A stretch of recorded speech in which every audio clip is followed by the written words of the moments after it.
All right, we're live on my Monero Talk with Matthias Tarasiewicz. I know I was going to butcher that name no matter what, but I gave it my best shot. We've been trying to get Matthias on for quite some time. I see Matthias. Are you frozen there? Are you good? I'm good. I'm also frozen, but I'm good. Okay. So I'm going to give a quick intro. So Matthias is a writer, a technology theorist, a crypto anarchist. He's somebody I've met at various Manero events throughout the world. Very interesting guy. He is somebody that we've been wanting to get on the show for a very long time. He comes with a long-term perspective. So not somebody that became a crypto anarchist after the fact, after Bitcoin succeeded, but somebody who was there from the beginning, from the impetus before all this even became what it is today. He is the director of the RIAT Institute, which is an independent institute working with future cryptoeconomics, privacy technologies, and open hardware, where they're researching and designing the future of decentralization. What else? Oh, he also started the Monero meetup in Austria with Marcus, who I've also met at various events. I believe they started that a few years ago. We could get into that a little bit. And he is one of the organizers of the Chaos Communications Congress, which we definitely want to touch upon today. It's something Matthias is very excited about, and Manero will have a big showing there at the conference. So, Matthias, thanks for coming on the show, man. Nice to be here. Glad to be here, finally. So I guess before we get, because you have a large resume here, before we get into what you're currently working on, I would love to really kind of get an idea of your background and where you started off. What was Matthias doing at age 18 or in his mid 20s? What was he doing way back when? It sounds like you're an old school crypto anarchist type. Yeah, so I started, of course, being interested in like distributed systems and all these things at a very early stage. But also, I'm old, which means I lived in times when there was no real internet as we know it today.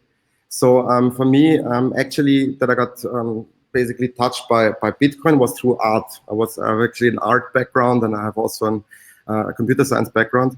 But I'm also an artist, or I'm like not super active these days. But back in the days, I designed with a few colleagues the first Bitcoin-related art piece in 2011. We started to work on that. It was not so much about Bitcoin, but about this kind of idea of that it's possible to work with value, because value is very strange if you look at art pieces. Why do they get the specific worth, or this? Why is art valued? And how is it valued? And the idea of this art piece was it was a very large mining rig that we put into museums. It was first shown, I believe it was like in early 2012. And it would only mine Bitcoins when you would actually watch it. So the idea was actually to extract, to have this kind of absurd art piece that would have its own economics and economic logics, and which would be directly related to attention. So we installed that, and also we mined some Bitcoins with that. No, that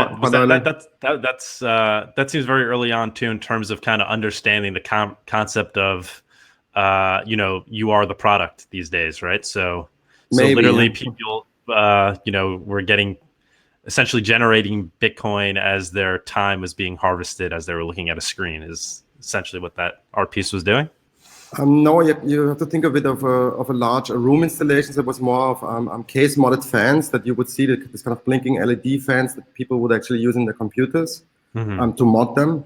But it was like it was really large. So I would say like first version was around 6 meters by So in I don't know what that would relate to in terms of like a US measurements, but it's like you have to think of a room filled with this kind of blinking lights, and they would actually start the activity as soon as people would actually enter this specific area.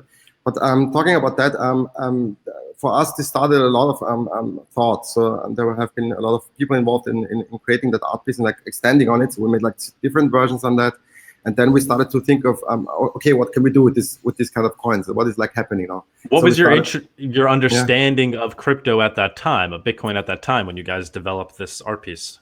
I mean, I was always into cryptography. I started like, of course, in the 90s to use like PGP and all the different cryptographic applications available at this time. But also I was part of several groups, so we were actively looking into breaking these kind of things and like investigating what is like possible and what not. I mean, we're talking about the 90s, right? When computers were really vulnerable like hell.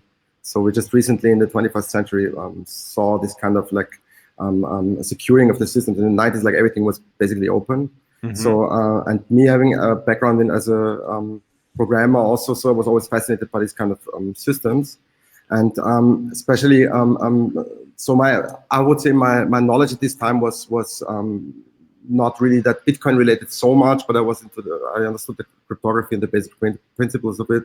And I was a little bit in the beginning fascinated by these kind of properties that Bitcoin would actually give.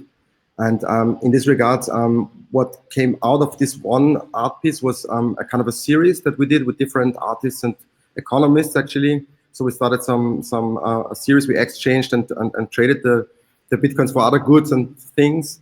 So in one piece together with the group Société Réaliste, we created an art piece which was a room filled with $1 banknotes, which was also an interesting experiment. So we tried to figure out in terms of storage of money, of the physical money.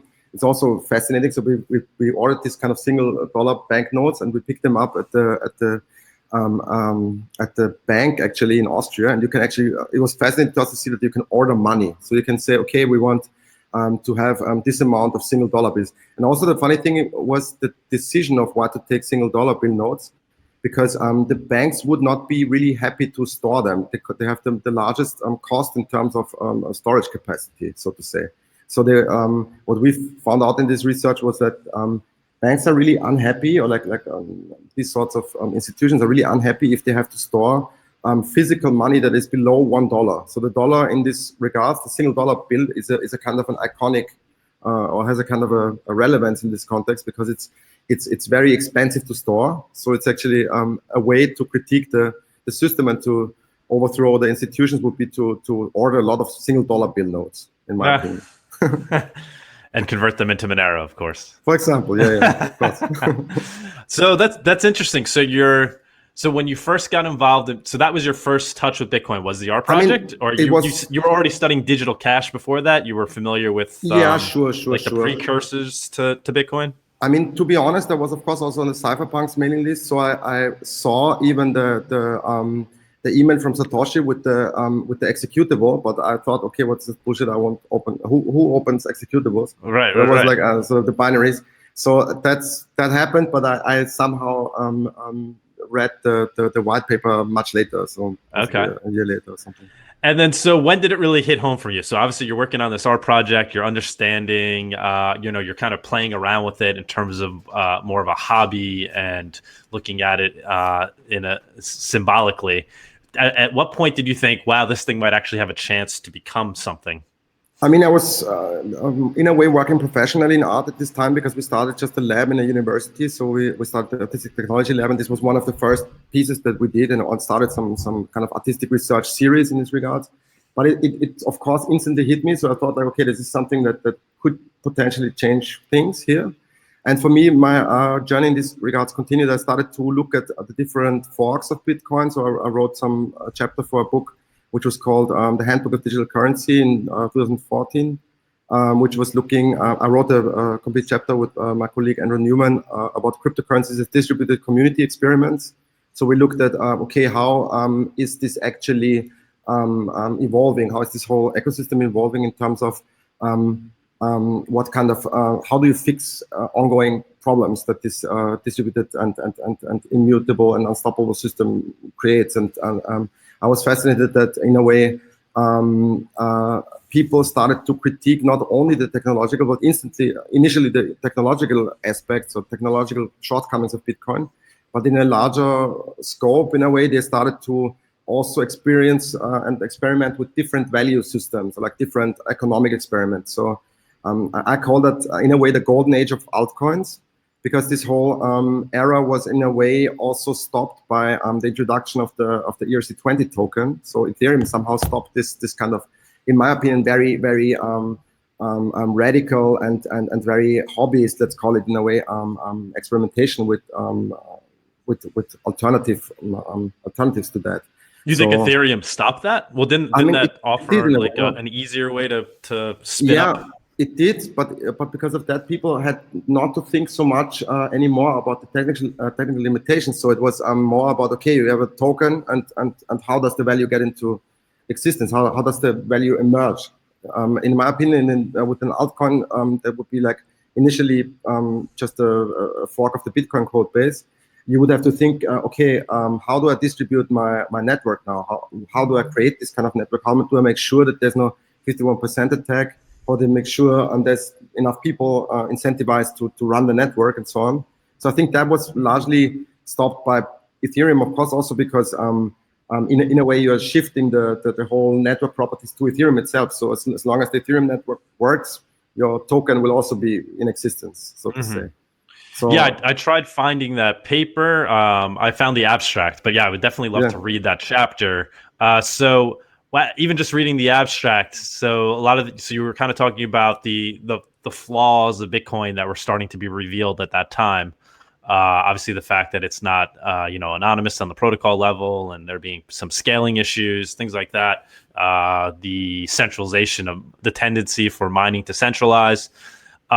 When I read that, I started thinking, oh, Monero. So was Monero discussed in that? Because was that considered one of your second generation cryptos at that time, or were you not yet looking at Monero? Actually, yeah, I was actually looking at Monero at this time. So I was writing about two interesting developments in this sphere that could potentially be interesting in a few years after that.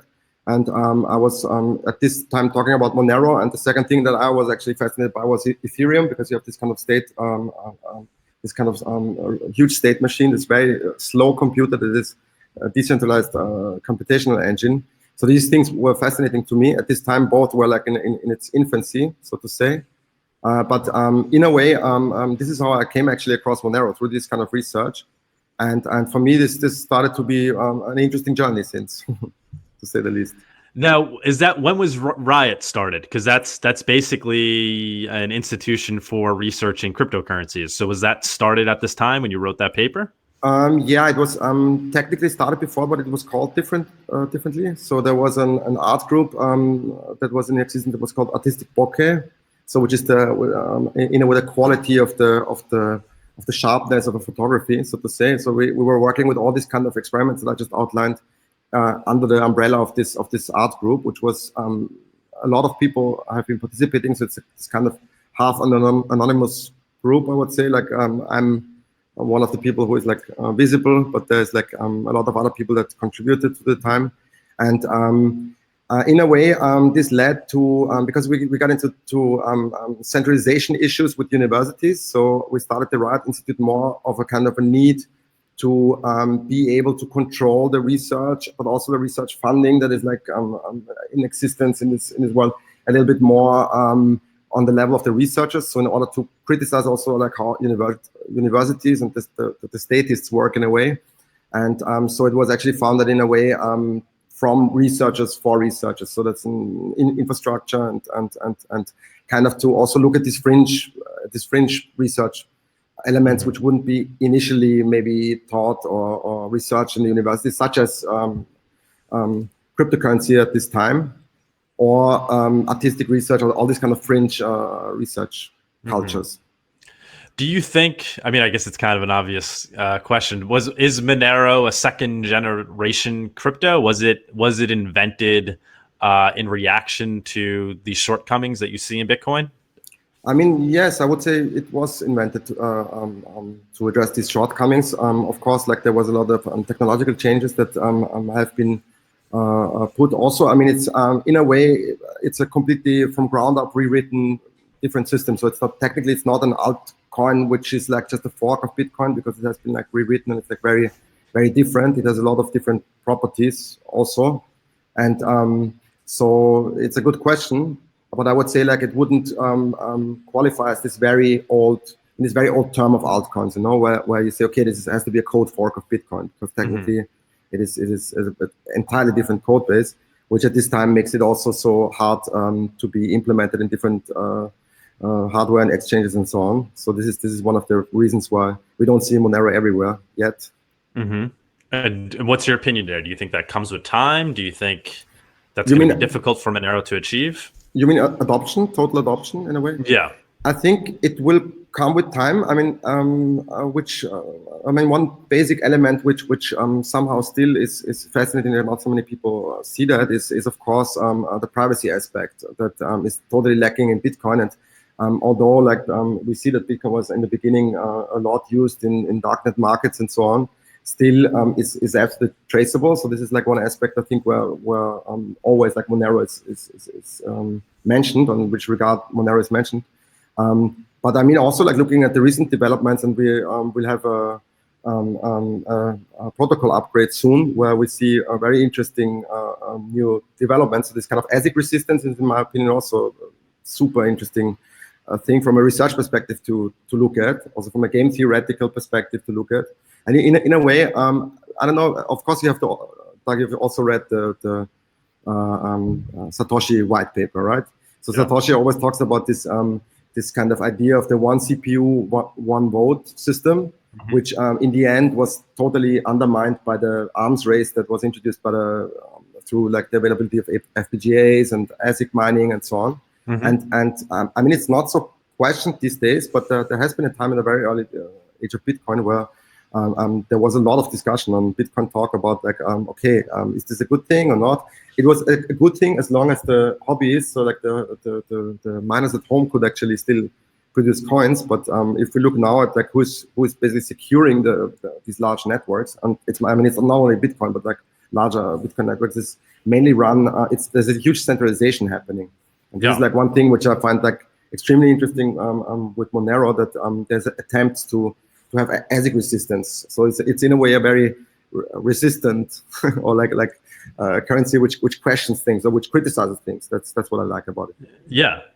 What I find wild is the Bitcoin Maximus so unwilling to even kind of welcome the experimentation. They just think concretely that Bitcoin, the way being it is, especially in terms of things like ASIC mining, is the way things need to be. And it just seems kind of outlandish to me when you step back and you look at it. So you don't really have to know anything about crypto, but I mean, it's very obvious, very easy to see that mining is tending to become more centralized in Bitcoin, and to kind of sit there and argue otherwise is quite shocking to me. I mean, there's good arguments that are being made, which is kind of scary because I feel like some kind of misinformation gets out there. But at the very least, I feel like experimentation is obviously a good thing. So is that your? I get the feeling that's your take too. You're all about kind of experimenting with these things and realizing that the cake isn't fully baked yet. You can slowly iterate, keep trying a new recipe. Obviously, eventually, we want to get to the point where we have kind of one protocol that everybody's opting into. But do you still think we're in the experimentation phase?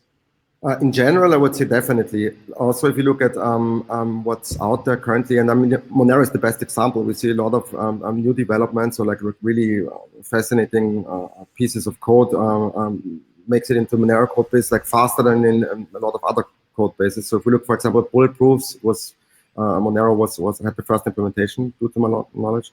So I think this is important that, and I think experimentation is a crucial factor that we can learn. I mean, there will never be this kind of final technology, right, that we can use. I think we have to think of how to evolve this kind of decentralized systems, and also Monero will change a lot. I mean, currently it's like changing at least every half year, so to say. And I think there's like, I don't think that every Bitcoiner, like every Bitcoin maximalist is also agreeing that there's no need for different chains and for experimentation. So, for example, I've been talking with Andreas Antonopoulos. I made an interview with him, and he was very positively noting, or like talking about Monero, and I mean that the privacy. It's interesting because in the end, like the resolution then is okay. This will all make it into the Bitcoin code somehow, but I think like to fix Bitcoin from a privacy perspective is like on a protocol level, it won't happen. For example. So we will always have like second layer solutions that will touch this topic. In a way, though, a lot of people I think are not understanding the need also of this kind of extended experimentation. I mean, it will also benefit Bitcoin in the end. Yeah, we had him on the show, which obviously was, dream come true. And yeah, I read your article when you gave me that newspaper last year. Nice. Which I saved This it. newspaper. Beautiful magazine that you printed there. Thank you. Yeah. Any more of those coming out? Yes. Hopefully very soon. We just had some pragmatic issues not printing the next one. So our original printing house where we printed. I mean, it's actually a newspaper print, so you need this kind of rotary print. Yeah, you're saying machine. you used like vintage German machines or something, yes, right? Yes. So it was not possible to print at the same place anymore where we printed this. But we are aiming for a next issue, which will be focused around open hardware. Mm-hmm. So we did a lot of interviews with different projects that are focusing on open source hardware, because this is also a strong background of mine where I'm interested in. Right. And the next issue will, we thought about that we could possibly make it at the 36C3, but it will be released on the Open Source Hardware Summit in March 13 in New York. Okay. The next issue. And I'm sure at the MoneroCon, hopefully you'll be there as well. Yeah, sure. Yeah, 100% I will be there. Yeah, sure. I'm hoping. Totally looking forward. I saw somebody posted Guadalajara, Mexico, and I had tweeted that as well because I just got back from there. I think it's a great spot. That would be. I don't know about you, but that would be a top pick. Yeah, I think it was my Monero tweeted that out. Very nice. So yeah, I was surprised though, with obviously, tons of respect for Andreas. He was, the reason I was able to understand Bitcoin at the, when I initially got into it. In those, he made it very digestible, broke it down at a time when not really anybody could explain this stuff, and he was able to understand, the value proposition of crypto. But then what bothered me, and I tried to drill him down in this interview, was kind of the hypocrisy of understanding what that value proposition is and realizing that Bitcoin isn't truly living up to it. And that there's other technologies that might be better. And like you said, he's obviously open to experimenting, but I was a little surprised he didn't know like a lot of basic facts about Monero. And his argument was, I only have so much time in the day and I can only focus on so many things. So, can't blame him for that. He's obviously doing a stellar job at what he does and what he does focus on. But things like knowing that Manero already has adopted ring confidential transactions, knowing that Monero has a tail emission, and it's disinflationary. Things like that, which I was kind of surprised. Oh, and then even RandomX, he knew that Monero had kind of this ethos of trying to avoid ASICs, but he wasn't aware of the most recent technological development, RandomX, which I found a little surprising considering all those things very much align with the ideals of what he describes as being the value proposition of Bitcoin. They all, help create a better form of digital cash. So that was a little surprising to me, but I guess it's as simple as people only have so much time in the day. Yeah, we have to educate. And also, I guess if you're like nonstop, like representing, you cannot do your research. So that's of course also a problem. I mean, this is something that we have to somehow constantly learn, constantly evolve. It's, I guess, very hard if you're like representing the whole time. Yeah. But this is why you are talking to him. No, this is like very good. So it's good. Well done. This is a good start. I mean, I'm certainly in a bubble. I like to say that I'm, a digital cash maximalist and not a Monero maximalist. But the truth is, I study Monero more than anything else. And then I look at anything else that comes up. Obviously, Zcash has some development. I'm going to look at it. If Grin has something, I'm going to take a look. And I tried to say I'm open-minded and willing to believe that something better has come along, but it's hard to be unbiased, obviously, especially when there's dollars and cents involved. So, sure. Do you think you've managed to stay unbiased pretty well? I mean, I feel like you really have that researcher tint. A lot of people in the Monero community do, which is another thing that's attracted me to it. Like I said, we try to have that ethos here. Do you feel like you've held up to that? Are you in your own bubble of sorts? I mean, I would say I'm, of course, also in my bubble. It would be stupid to say otherwise because, as you said, there's only a limited amount of time. And of course, I don't know about every project out there. But I mean, also very good that you mentioned cash, because I think on the cash level, there is not so many projects out there which really make sense and do make sense in this kind of digital cash maximalism, so to say. So I would say Monero, like from a cash perspective, there's very little projects such as Monero. And I mean, Monero, of course, is having all other properties that I truly stand for, is unchallenged, so to say. But there's a lot of other. If you zoom out a little bit and not look only at the cash or the payment properties of blockchain, there's of course a lot of other interesting projects out there. So yeah, if you had to kind of write that paper again today, because I think you wrote that paper back in 2015. If you were to write it again today, obviously you'd have to sit down and think about this. But what are the types of things you'd think you'd be talking about today in terms of where this, kind of same article but written today, kind of looking at the landscape of cryptocurrencies and where we are and what things are doing things well and. Sure. I mean, a lot of things changed and happened. So looking at, I think a lot of people were also disappointed by a lot of developments that happened. So there was a lot of promise in this whole field and sphere, and a lot of things somehow didn't work out how they should have, or like how they were intended. So in my opinion, there's a lot of interesting, to say the least, developments in the last years that would have been to be taken into account. Let's say, this was a very easy and overseeable situation in 2015, like compared to now. I mean, it's really interesting, in my opinion, to see which kind of projects which were existing back in 2015 are still in existence now. So, for example, I'm really always fascinated to see that Namecoin is a very, very amazing project still and very active. It was the first fork of Bitcoin, and they're also actually they will be with us. So Namecoin is also at the 36C3. They're actually part of the Monero assembly. Actually, 36C3. Really? So it's really a nice project, and it's. Are they still making progress? I know they were one of kind of the respected projects. They do actually. They do. I think it's a very good solution still. I mean, I'm not so sure how many projects build upon it, but I was thinking of a few use cases where it would be like really fascinating to use Namecoin. I think these kind of projects that existed for this long are really there needs to be some shout out for that. It's really fascinating to me. So yeah.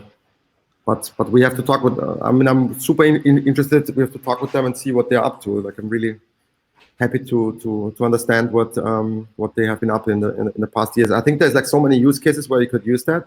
For example, there was recently this kind of situation with the wrong binary checksums on the Get Monero website. We I think it was a few days ago or something, 2 days ago. Remember that?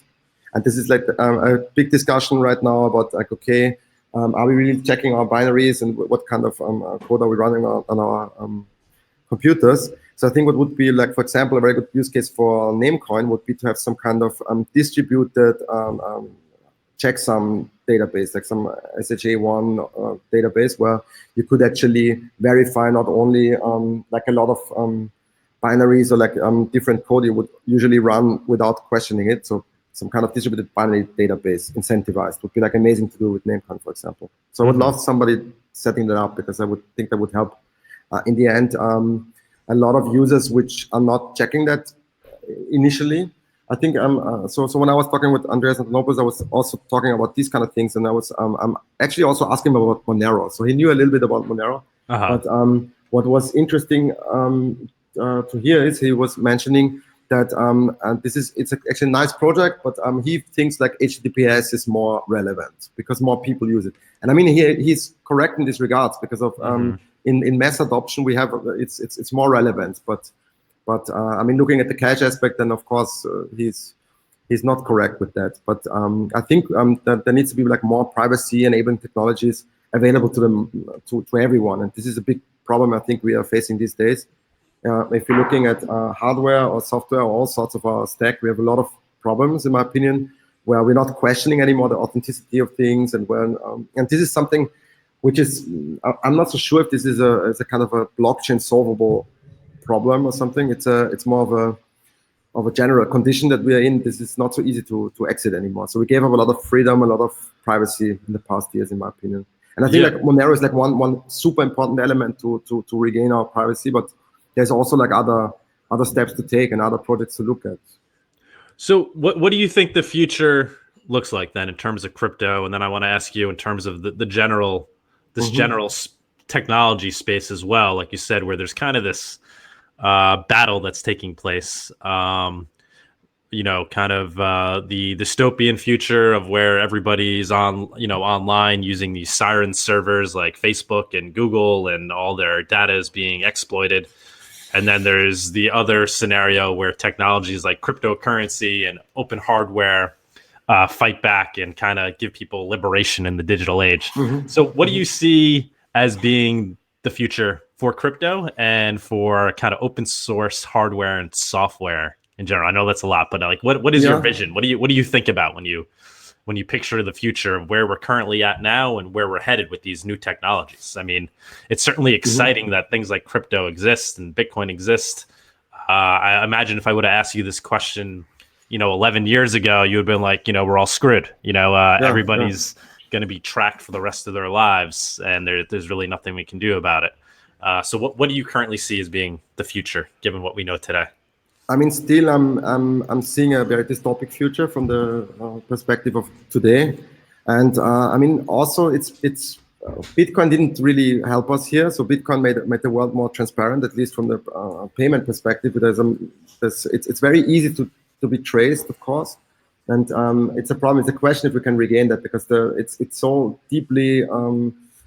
It's like everywhere and very easy and very cheap to surveil or to get data. And I mean, there's like a lot of it's also a huge market also. So having consumer data, or like being able to access another person's wallet is actually instantly converting to it has economic upsides. So it's actually a market. So the question is also, I mean, like, people who know and are interested in technology should be able to defend themselves, right? And this is getting much more complicated these days. So in my opinion, the knowledge you need to really stay anonymous or to somehow not be traced is kind of has to be kind of high. So they have to know a lot of things, and you need to know a lot about technology. And I think, especially looking at hardware and like how devices progressed in the past years, let's say in the past 20 years, or even like looking back at the microcomputers, this is in a way a very strange situation we are living in these days. So, for example, to look at the iPhone, so you cannot even repair these devices anymore. You cannot take out the battery and just replace the battery. So there's this kind of in a way, this way how the users are being extracted from the product. You don't know what's actually happening there. So you can get some completely different hardware. You don't even know what is working around you in terms of hardware, what's happening around you. So I guess this is the biggest problem that I'm seeing. So that people are losing this repair knowledge. So you don't know how to operate. You know possibly how to operate these devices around you, but you don't know how to repair them. So you don't know which kind of hardware is actually used. And this is, in my opinion, or is it largely because of the microcomputing revolution, which did a lot of good things, for example. So the microcomputing revolution, to explain a little bit what that was, I mean, I guess everyone that is on this podcast now knows it, but we had like the availability of this cheap available computers that could do computational things at home, right? So we're talking about the 70s here. And for example, to give the example of the Apple I and Apple II. So the Apple II was sold as a kind of a kit. You would get some parts and you would create your own computer in a way. But the Apple II, it wasn't really that successful. But the Apple II was coming fabricated. Yeah? So we would get this kind of box, which is like the black box. It was not black, but you get what I mean.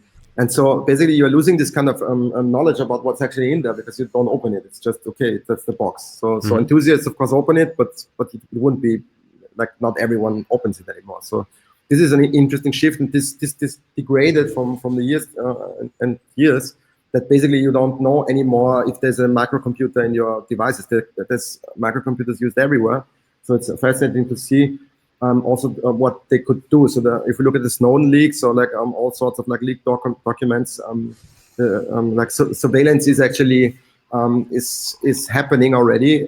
Backdoors are built into the CPUs, into modern day CPUs, and at least there is the potential to do it. I'm not saying that it's like happening everywhere, and it's in a way, of course, also an economic question. So the only security we have is an economic security, in a way that we know, okay, it's I can calculate my threat level, and I can say, okay, it's not really paying off for an adversary to ice peek on my things I'm doing online, or the things I'm buying, or so on. But it's like I think to get out of there is like really tough, because it's more of a question that doesn't affect only like enthusiasts or a small amount of people, but it affects a lot of people with different knowledge. So there's a lot of information asymmetries also there. So how do we get everyone to know what's actually going on? Also, how do we know that this information is correct that we have about this device, or about any of the things of that matter? Even how can we prove that specific surveillance is like taking place or not? I mean, a lot of these things have been proved, but I think this is a very problematic starting point, no? So where do we go from there?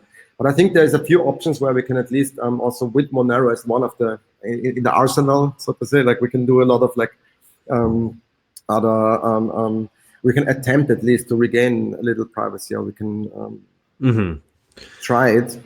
Yeah, what I think is so exciting about crypto and what Bitcoin really invented as part of its value proposition was the incentive structure. So just this giving people a reason to bootstrap it. So yeah, digital cash is great in theory. I don't want people knowing my every purchase, whatever. I can really care less. But now when they're, obviously there's the crypto anarchists that really understand the importance of that, and they're willing to work for free and do whatever it takes to make that a reality. But they also happen to become filthy rich along the way because of the way it's bootstrapped. So kind of funding itself and driving in people that wouldn't have otherwise cared about technology like this now had a reason, even if just purely for speculative purposes. So I think that's kind of a very interesting solution that nobody really expected, and really is the only way conceivably that a solution like this would come about. So I think crypto is kind of the answer there to giving that incentive structure to people. What scares me, though, is Bitcoin, while it invented this, if it does work out as fully planned, the end of the day, the whole entire world is going to be transacting on what's ultimately a completely transparent ledger where every transaction is seen and stored for eternity. So it's great that, it's ushering in this new technology. It's giving people the incentive to open source develop this, protocol that the whole world can use to transact value. But if we choose the wrong protocol, it may be a big problem. So that's where I, obviously hope that something like Manero steps in and becomes, the younger brother, Bitcoin being the major on-ramp, but then as people realizing, and, Bitcoin would have that same incentive structure, at the end of the day, if people think it's going to be worth a lot more, if they envision a future where most people want their value to be private, then maybe they would start buying Monero, even if ultimately they don't care, because maybe they'll see more value in that. Do you have any opinion there? Sure. Yeah. When you're saying this incentive structure, because of course incentives have existed before Bitcoin, but if we look at the peer-to-peer networks, the problem, of course, was always this kind of tragedy of the commons.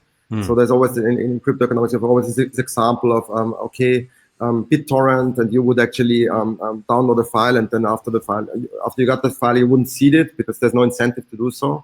So this is like always a kind of an application in peer-to-peer where you have this kind of incentive. But in my opinion, this incentive structure of Bitcoin is not valid anymore, because you have no chance to create to mine a Bitcoin anymore. So it's in a way interesting, because all these systems also change over time. I guess it's the same with Monero, though. It's like with every system that runs, it's like very complicated to observe. Because you have these kind of ideal situations where you can calculate all these things, and where you can think of, okay, in game theory, this should happen, and this is the here we have different approaches how to observe what's actually happening.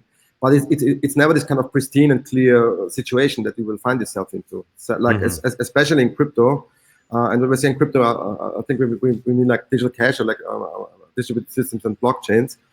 Because there's also the market, there's like specific incentives to or adversaries that would actually benefit even from the price tanking, while other people wouldn't see that kind of opportunity or couldn't capitalize on it. So it's like so many different kind of people to look or groups of different types of people using the system. There's like interesting talking about incentives. What are specific incentives to use it? Of course, it's digital transactions or specific properties which were not able to be done before are possible now that we have like decentralized systems and incentivized decentralized systems. But at the same time, I think especially in Monero, and this is what I like about it also, is like about the whole culture community around Monero, is like these things are actively debated. While I think it's like a problem if you have like absolute adoption of a specific one currency, you cannot even debate these things so much anymore, because so basically we have to look at what is actually possible in terms of experimentation once we would have this kind of one true currency, or how you framed it, Mark, because I think it's like hard if we have like only one true decentralized system that works. You would immediately need these other little brothers or sisters or systems to test adoption, or to test the market, or to use them differently, you know? Yeah, I know. I would certainly be excited about a world where, you know, Monero is as widely used as Bitcoin. That sounds more like the cypherpunk dream, and I do align with the philosophies behind what they were originally trying to do. You brought up Edward Snowden, who obviously I guess would also call himself a crypto anarchist or a cypherpunk. I read his book, or read most of it on the plane the other day. I haven't finished it yet. And in reading it, obviously, you know, he describes himself as being more of a systems guy than anybody else. So somebody that kind of really understands systems, and that was like really what his skill set was. And because of that, he was able to really kind of see this dystopian version of what the NSA might be doing if they put all the pieces together. And ultimately, that's what he was scared about. So I don't know if you have any opinion here, but it's one of those things where obviously I would love to have him on the show. But why isn't he more excited about a technology like Monero? Is it just that he's just not in a place to say? Like, we've seen him say things about Zcash, but for a guy who really understands systems, I mean, obviously he's more highly technical than I am. I don't really see what I'm missing here. I mean, Zcash trusted setup. It's like backdoor 101. Like just the potential, you know, that it may have a backdoor is just kind of makes it. If you're in that sector, you're gonna just throw that away as being a non-starter. The fact that the privacy is opt-in. I understand it's using some higher technology in terms of the actual obfuscation of amounts, essentially a larger anonymity set.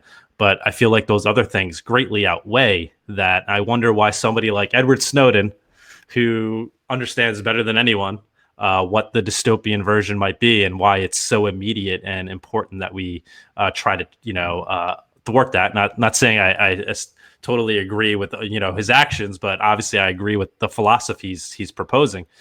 What's your opinion? Do you have an opinion there on why isn't Edward Snowden talking about Monero? I think you should actually interview him. I think this. I would love to see that on your show. Actually, you should.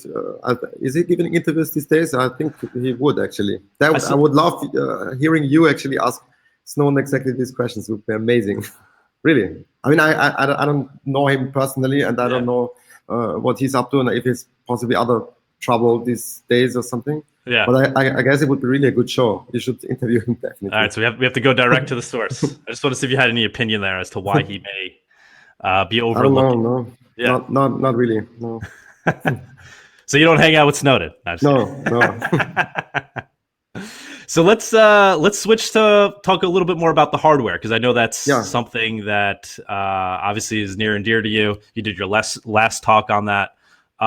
What is open source hardware? I know you kind of mentioned it already a little bit, but is it something that is actually even achievable? Could we one day have, an open source hardware cell phone, smartphone, like Prism is trying to do, or a perfectly open source, open hardware wallet?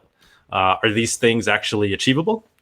Yeah, in my opinion, they are achievable, and we really did a lot of things, and we saw a lot of things happening in the years. So the open source hardware movement is relatively young, and I'm also part of the Open Source Hardware Association. So I'm in the board of the Open Source Hardware Association. It's a 501c3 in the US, and we are fostering the adoption of open hardware and trying to explain why it's needed.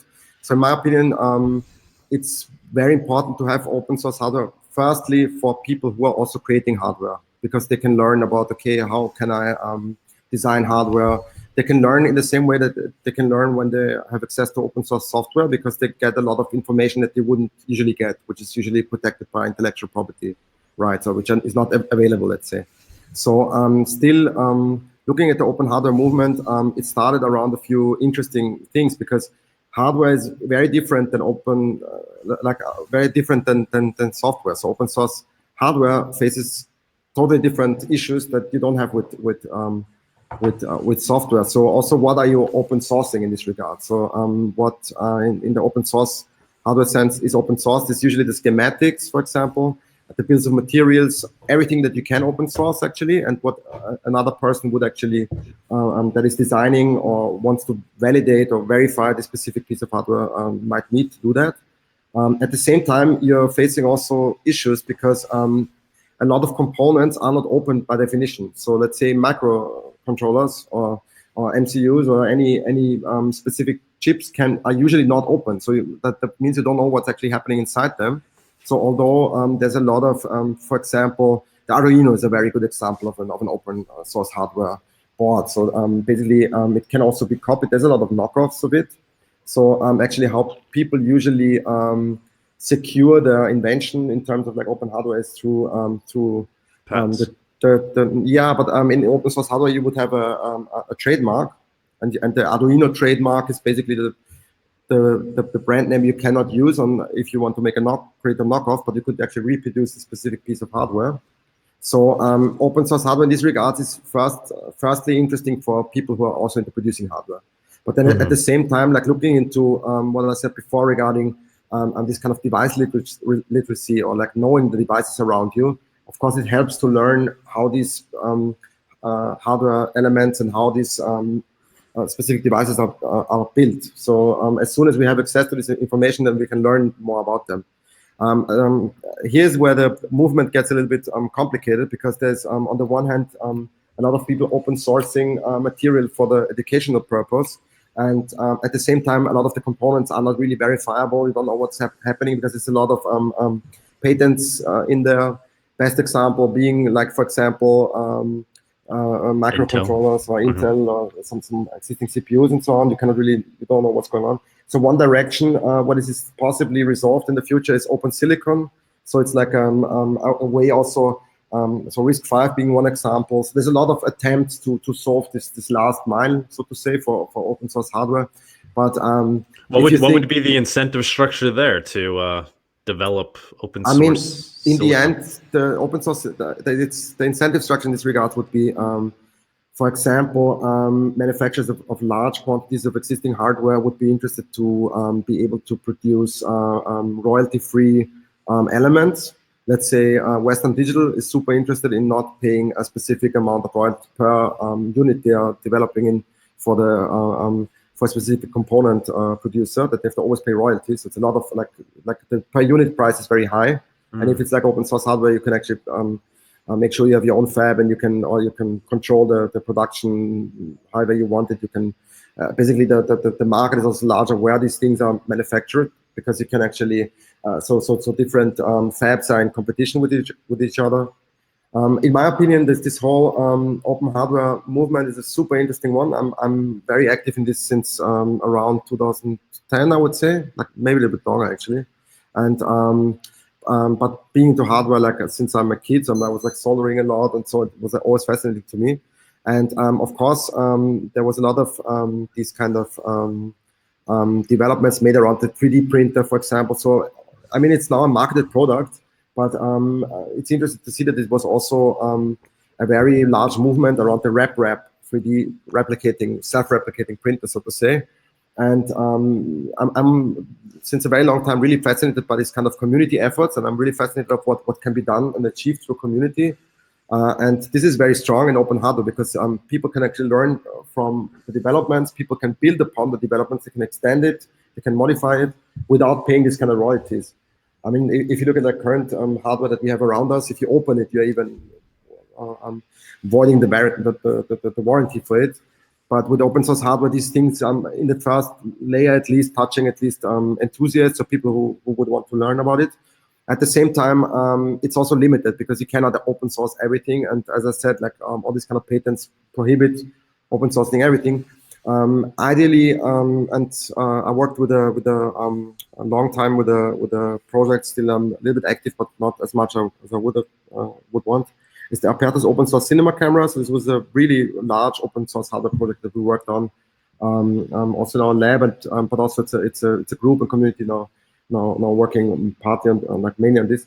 And interesting thing there was, is it possible? Or the question was like, can we really open source a complete, fully functional camera, which means like a photographic and film camera?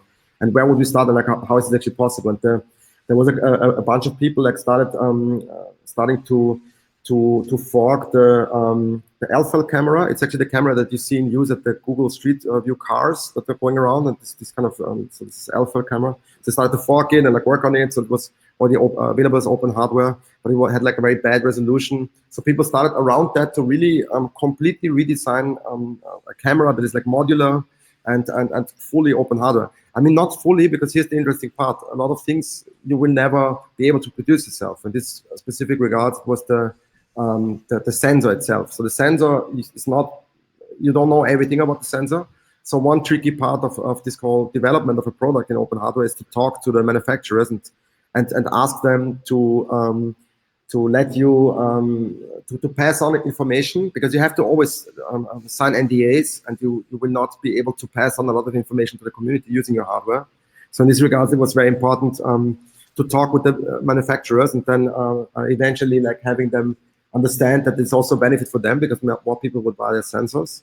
So I guess it's like a lot of as we have with Monero, and as you said before, with all these technologies which are of course often better than what we have around us. It's a lot of you have to tell people, it's a lot of education that needs to be happening. It's a lot of also lobbying that needs to happen, that people understand that this is also necessary, that people understand the value of it, in my opinion. Mm-hmm. This is what's fascinating me about open hardware, and I'm strongly also involved in a lot of different projects. It's fascinating because nobody really found the perfect business model for open hardware projects yet. I mean, it's a largely debated topic, but there's a lot of debate around it. Mm-hmm. It does seem like crypto once again at least plays some role there. I mean, like the examples you gave of the camera, very cool. I guess it's maybe one of the easier things to start with. I have no idea how, but like obviously other examples you gave in your talk were like the Geiger counter. And that's, I could see, I can understand a real use case there as to why people would invest time and money wanting to develop that, because it's literally about, kind of saving their lives and knowing that they're getting the correct information. Sure. Other example being crypto hardware wallets, people willing to donate money to funds for people to develop those, because it's about making sure they could secure their cryptocurrency in a trustless way. So, what do you think about hardware? Well, I know you don't work on the Manero hardware wallet. I haven't really been following that too closely. Maybe we'll have some separate show on that at some time. And hardware wallets in general in cryptocurrency, are any of them truly open source, open hardware, open software? I mean, we have a lot of different open hardware available in general, but in the landscape of cryptography, it gets a little bit complicated, because usually you have the problem that you need a secure element, and you don't need it, because one example, and maybe this is the most tangible example, is the Trezor hardware wallet. So Trezor is, for example, not using a secure element, and this is why it got like heavily attacked recently, also because it's like theoretically like easier to extract keys remotely and so on. But at the same time, I think Trezor made a really, really good example of how open source hardware should work. They made also very good, they have very good software. So the firmware is amazing. They're also open sourcing everything. So I think this is like from the open source direction, or open source hardware direction, the most open as you would get it. At the same time, like looking at Trezor, there are elements which you cannot verify. So you don't know what's actually happening with them. So the MCU of the Trezor, you cannot really control if something else is running there. I mean, you can. It's like very unlikely that something else is running there, but this is as good as it gets, I would say. At the current moment, the Trezor is really as good as it gets. Maybe in comparison, a very different example is, for example, the Ledger. The Ledger is a completely closed device in a way. You can, of course, open it and see what's actually happening, but it's like has a very different concept of open source. You don't get the schematics. You cannot really reproduce it. So if you would be like super paranoid, but you would still want to use the Trezor, you could order the individual parts of the Trezor, rebuild the Trezor, and run the Trezor firmware on it. So that's something which I personally find cool, as being also a little bit paranoid, but also like knowing that this is actually happening and we are surveilled. This is a very cool way that I could actually, for example, source the individual parts from somewhere else and like rebuild my own Trezor. This is something which I think is a very good and interesting value proposition also of the product. And I think this is in general something that that should be always like taken into account when designing products, like to make sure that they can be actually reproduced by people and that they can be verified. And this is a very problematic topic though, because you cannot verify everything. I mean, there's a lot of mistrust in this whole system, and even looking at the cryptographic curves in use, we can be much more critical on what's actually happening out there. We saw that there's a lot of possible attacks through randomness. I mean, randomness being like, there's no absolute randomness, but also especially in like hardware, it gets like interesting. Where are you sourcing the randomness and so on? So there's a lot of challenges that you have to solve if you want to really produce and run produce a successful product. Especially, it's interesting also to look at that. Ledger is, for example, very successful, although it's like not open hardware. So I would say like success is not necessarily dependent on the openness of the product. But also, if you look at how much money Ledger had and how much they're putting into marketing, it's like interesting to see how these numbers always convert. So they have like marketing directly converts to sold units, which is a little bit sad because and maybe this is also like referring here back to Monero, because Monero also doesn't have this huge marketing budget, but still, I mean, it's incredible how many people still know and already know about Monero, although it doesn't do such insane marketing as other projects in this context. I don't want to name them, but you know what I'm talking about. So this is of course a thing. Like this is the right thing to do. Would we like to open source it, to open hardware, to make open hardware available? As Monero would be the right thing to do, you know, but people don't see that. People are affected by marketing, so to say. Which I think is a good segue. So we're sponsored by Cake Wallet, which I think is kind of a good, talking about the most ideal. So obviously the most ideal solution being, running your open source hardware wallet using open source software where you can verify everything. So obviously that's not something that everybody is capable of doing. Cake Wallet, we highly recommend on this show. So I'm sure, as you know, the iOS app itself is open source. It's been vetted by the community. It's trusted.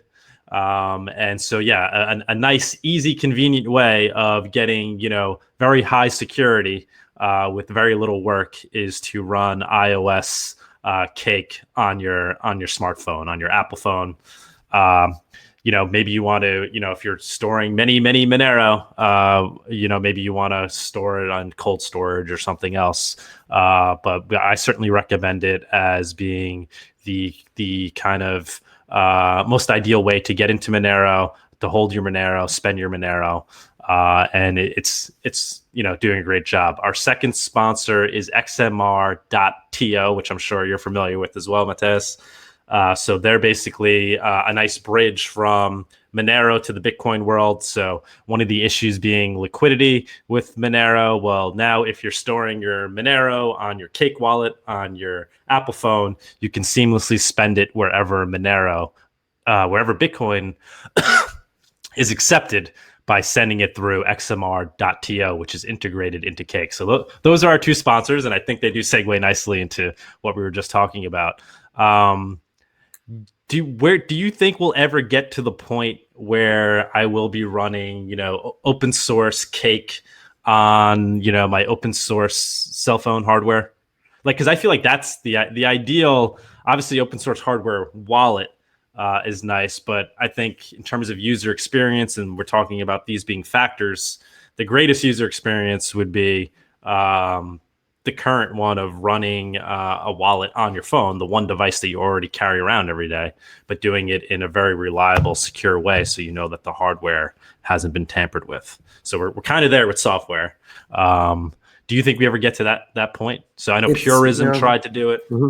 I mean, they're still trying to do that, but I think Purism is a very good example. So the product release cycles are very different that people are used to in open hardware. So if we look at Purism, I'm not sure if everyone knows what it is. It's this kind of company that tries to create like kill switches also on the Linux machines, and also has this kind of open source hardware phone. Although I mean, you cannot really verify all elements of it, but it's in my opinion a really interesting project. The problem that you see with this product is that people are used to this kind of product cycles, that you get something which is like done. But in open hardware, it's like different. It's much more versioned. So you see this also in Purism. So you have like, for example, I think like now 5 or 6 different steps of the like batches basically of the phone. So the phone will change. It's now very thick, and it will be like getting a little bit thinner, and so it's like optimized. So in a way, this is criticized a lot often, because that means in a way, of course, you have to you are becoming this kind of a tester for this kind of technologies in a way. Yeah? But people should be aware of it. And also, like the in my opinion, and also the Purism is now not a final product, so it will evolve over time. But what I like about it is that people are starting to understand that Linux on the phone doesn't make sense. And I think like Purism is and a few other Linux phone projects that are out there. So there's also like Pine Phone is out. There's a lot of different Linux-based phone projects out there.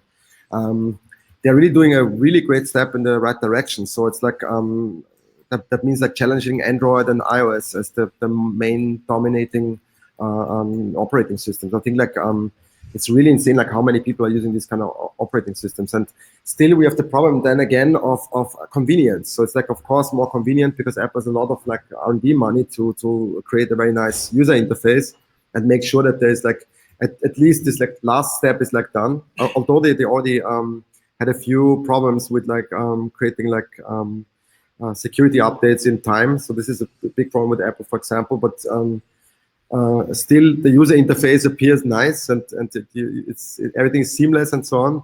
So this is the question. It's always this kind of security security versus convenience problem that we are still facing. And I think it will take a few more years. But also, I think like people should be in a way okay with like using not so convenient systems. There's actually a very nice term that a colleague recently brought up. Paul Gardner, Stephen, he was talking about this digital winter that might come. So let's say if there's an economic meltdown or production of technology stops because of one reason or the other, like alien attacks or whatnot, could all happen. I mean, possibly not, but let's say economic meltdown, that's more reasonable. Then we might face the situation as mankind to have to repurpose devices and in order to have our communication infrastructure up and running. And this is an interesting thing. So we need to learn a lot of how to use these kind of devices. We need to know how to repurpose them. We need to know how to create all these kind of infrastructures which are now there, which we are using and which we don't know anything about and which we don't control. So that's also one reason to learn all these kind of things around us in order to be able to survive specific situations that could happen in the future. Economic meltdown being like very reasonable one, in my opinion, that could happen. Yeah, it's a very real thing to consider. Like you said, I mean, people are so used to their current black box devices that they have no idea how to open up and look at and tinker with. And I mean, even cars and, you know, everything. Nobody really knows how to fix anything or understands how things work anymore. You had mentioned before we got on the show that you might want to mention a project that you're working on. Kind of related to this. Yes, so currently I'm working with Monero on the Open Firmware Initiative. So we're looking at specific implementation. We're trying to help that Monero gets more distributed around current existing hardware that we have around there. So sadly, the adoption of Monero into a lot of like hardware wallets is like really stagnating. I think it's partly because of the crypto winter and because people are thinking twice if they really want to implement a new currency into their hardware. At the same time, it's usually not a focus of them, and they're mainly focused around integrating like easier systems, which are like usually based on Bitcoin or Ethereum or some things which are and technologies which are easier to be integrated. So we are currently looking into making Monero more available to different hardware projects. So in case some hardware manufacturers are watching, get in contact with me or Endogenic. and we are glad to talk about this. No, because I know like Purism at one point was talking about integrating Monero into the hardware. So would they use something like this that you guys are developing potentially? No. This is more of a basically because it's a Linux. You can actually run the Monero GUI on the Purism phone. This is not related to this. Okay. Here in this specific regard, we're looking more into actually existing configurations of hardware, existing hardware wallet like Trezor, for example, or Ledger, or whatnot. There's a lot of proprietary hardware out there. It's mostly not open, but some are open and some are more easy to talk with, some are not. So it's an interesting project that we started recently, and we are looking into getting Monero more adopted in these regards. But like also it would be good to see more Monero GUI implementations and installations. So I'm not sure what is the status of this Purism. Monero on Purism, but I think it's possible to install it for sure. But I think it was more about the App Store that is like implemented in the App Store, to be honest. But I'm not the best person to ask in this regard because I don't own a Purism phone. Mm-hmm. Okay. Yeah, I think we pretty much covered it. I guess my last question would be is, what are you most excited about in Monero right now? Yeah. Also, we didn't talk about the 36C3. Oh, I'm sorry. Oh my God. we got to mention that. All right. We should mention. I mean, just because it was the title of we should definitely mention that. So we should briefly maybe talk about it. But we can keep it short also. Yeah, you want to explain what my understanding is? It's basically what sounded really cool is a European version of DEF CON, kind of even more purist than what they do. Is it longer standing than DEF CON? It's how long is DEF CON actually in existence? I don't know. I don't know. But it's been around for a while. Yeah. So the CCC or the 36C3, which is always like the year, so it exists since 36 years. So that's pretty long in my opinion. And that's an annual conference of the Chaos Computer Club. So the Chaos Computer Club is a kind of an old school like hacker organization that but also does like policy and like did a lot of important work and still does a lot of important work. And at this event around almost 20,000 people gather for a few days in Leipzig in Germany. It's from the 27th December to the 30th of December. And it started actually in 2016 that Monero was actually active there. Like not that big as now, but it started with a small RIAT crypto table. I still have some pictures here to show actually how this looked. So this was the first Were any other cryptos active? There was actually some Bitcoin assembly, I guess, but so there's the proof that Fluffy was also there. It's really a nice image of that. And it was super small, so we had like workshops and so on. And basically in 2017, it was super large and was growing very large. But then also there was this ICO hype, so the whole institution and the whole Congress was a little bit pissed because there was a lot of like ICO shilling on the stage happening. So we decided last year, so RIAT and Monero are organizing this now together, or RIAT and Monero community. It's a lot of more people involved, but this is I would say the driving force in it. Decided last year to start a larger cluster. So we're doing a sort of cluster which is called like that because it's not only Monero and RIAT. It's like more assemblies that are gathering, and it's a lot of assemblies that are in the field of open hardware. So last year we had, for example, Apertus Open Source Cinema. So the camera project was there. We had Parallel Polis, also an important institution in this regard in crypto anarchy. We had a group which was called Swiss Cryptoeconomics also joining us, with FOSS Asia, the OSHWA, the Open Source Hardware Association there, and Monero and RIAT. And we had a stage where Rera was also emceeing. So it was a beautifully done, great event last year, and we are making it even a little bit bigger this year and growing this. And for us, it's important to have this kind of a regular thing that happens now every year. So what's really nice is to meet some of the people that want to be in public or that want to be seen, or that you can meet around the Monero project. So that's always a good thing. So it's a lot of nice events happening there. So for example, last year we had also a workshop which was called Monero from Kids for Kids. So it was like a Monero for Kids workshop as part of the Youth Hack Day. So that was a pretty nice one. There's also a lot of documentation online because there's a wiki page also on a whole system on the Tiger Get Monero.org website. Maybe we can. I mean, this is on my Twitter, and if someone is interested and hears this, you can possibly find this. There's also a CCS running for it currently, and there's a lot of people like involved in it. We have also this kind of regular meetings on IRC.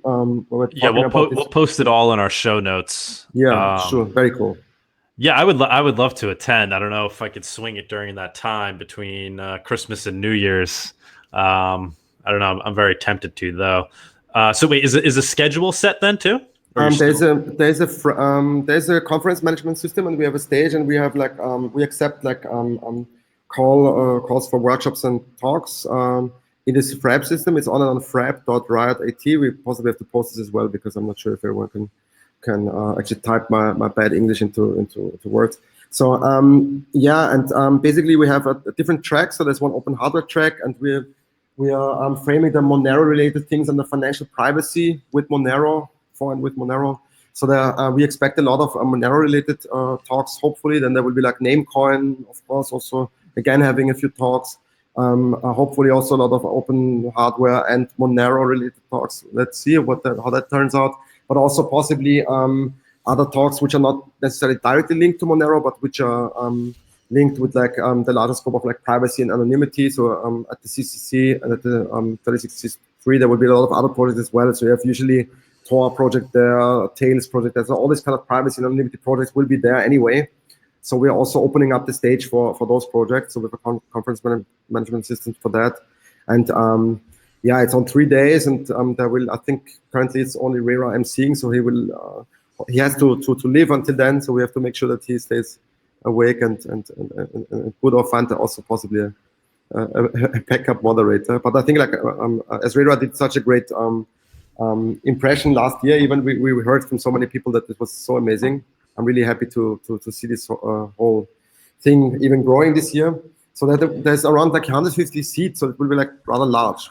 And yeah, I think it's a very strong indicator. Like, you know, when I went to DEF CON, obviously I was very impressed by that, the Monero village. Yes. And it shows that, you know, it's being embraced by the hacker community.